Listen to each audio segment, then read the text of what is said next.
And we're back. We've seen Star Wars and Indiana Jones turned into Lego games. Now it's Batman's turn. What's in store for the Caped Crusader? Let's find out. Jeremy, oh my God, you're back. I know, I can't leave. Hey. How's your day? Well, good, how are you, man? Very well, thanks. One of the biggest questions we've got from people who are followers of Lego series, especially those who've played them all to 100%, is what is new for Lego Batman? The last game in Lego Indy, they introduced the idea of phobias and you had the whip.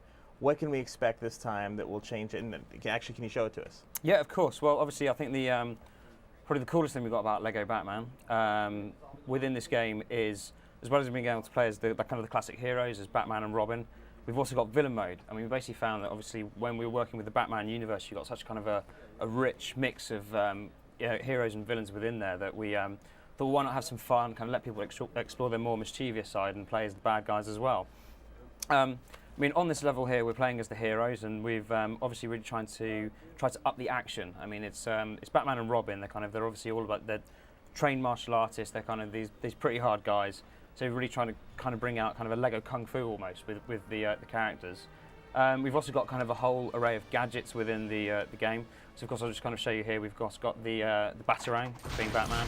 Of course, it's always going to come back to you as well. So you can kind of use the Batarang also, as well as kind of destroying various objects around you. You can kind of use it for a range attack. So I might be able to take these goons out just before they even come to attack me. In terms of kind of also concentrating on the combat, you'll see that we can now also do kind of grabs and holds as well. So Batman can kind of pick him up, he can dispatch the goons in a variety of ways. That'll be the same. Some of the kind of the super strength villains as well, they'll also have kind of a range of holds that they can use. You'll also kind of see that the action, it's almost kind of an over-the-top element where you have goons kind of flying away when kind of beaten. We've also got kind of, if you're a more experienced gameplayer, you'll probably appreciate that there's some kind of subtle kind of context-sensitive button presses whereby if you're pressing the action button at the right time, you'll be kind of doing throws or parries with the bad guys. Oh, he lost his head. Did you see that? And he started shaking. You also obviously brought back the same building element where you could create new objects and puzzles. Oh God, yeah. I mean, yeah, of course, it's a Lego game, so it wouldn't be a Lego game without kind of the construction element. I mean, that's something we want to continue through with all our games. I mean, here what we see that we're building is going back to the kind of the gadgets and gizmos for these characters is a tech pad. So there's a variety of tech suits like Batman and Robin. They'll be able to use it to kind of access or use different abilities. So for example here, Robin can use his rather funky Magno suit to kind of traverse up this kind of vertical metal pipe, can flick the switch and Batman can then come and join me. What's kind of interesting about this is that in the past Lego games, whenever you wanted to use multiple abilities, you always had to go back and play it in free mode, select a bunch of different characters and then kind of cycle between them. But now that you can change costumes that give you different abilities, are you still going to have free mode?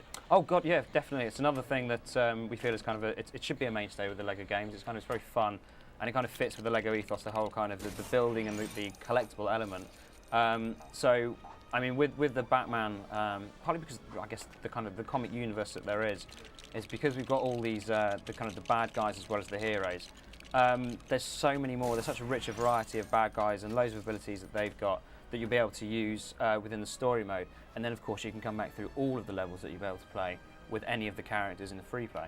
Well, that's actually what stands out for me is that other than just the heroes quest, you also have a complete bad guys quest, and that's its own thing, from what I understand. Can you actually talk about that? Yeah, no, that's right. I mean, basically, there's 15 levels with the hero mode, and there's 15 levels with villain.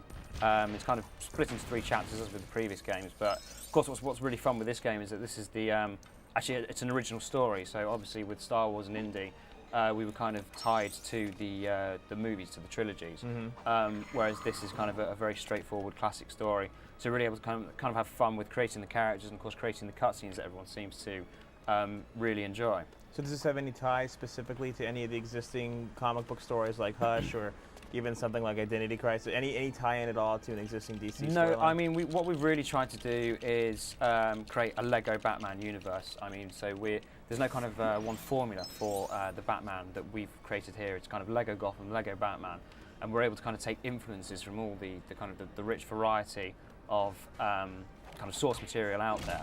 I mean, obviously, this is the year of the Bat. There's obviously, I think The Dark Knight comes out this evening in the US. So there's a lot of attention on Batman, but what we find is that basically, although we're making a young gamers game, so we're not kind of referencing The Dark Knight. It's something that you're not really. I can't imagine many parents are going to take their 5-year-old kids to watch it, but we're able to kind of make something that offers a contrast to that, and is kind of a lot more fun, and maybe probably the cheekiest, funnest Batman that you'll see. I mean, here you were talking about the free play element earlier, and kind of the building with Lego. So it's always worth, every time you're playing a Lego game, kind of messing around. So obviously we've got, just dispatch these guys for you, but we've got kind of Robin conforming to type, kind of planting some flowers, trying to make this rather ugly rooftop look a bit prettier. And we generally like to kind of reward you as the gamer for just kind of messing around and having some fun and trying different things. So I generally know, obviously, that from doing this, there'll kind of be a reward at the end of it. I mean, there's nothing more frustrating than when you're kind of exploring a game, you either can't reach somewhere that you can see, or you generally get nothing for all your efforts. So obviously here, kind of Robin can come over all emo and kind of mow all the flowers that he's planted there. I liked your reference. Come over all emo. And then you get rewarded with one of the mini canisters. The Lego Star Wars series and the last one, the 360, had multiplayer over the internet. Lego Indie left it out. What are we doing with Lego Batman in terms of multiplayer off of the one machine? With Batman, as with Indie, there won't be online multiplayer, but I mean, we generally found, we had it with Saga, but it rarely was used. I mean, it tends to be that the offline experience is kind of where it's at with our games. It seems to be that it's really gratifying for us. A lot of parents play it with their kids. And then it's kind of when you're sat down with your buddies at home playing it, that's kind of where the greatest enjoyment seems to come from this game. What about the music? I noticed that it's the theme from the original Batman film.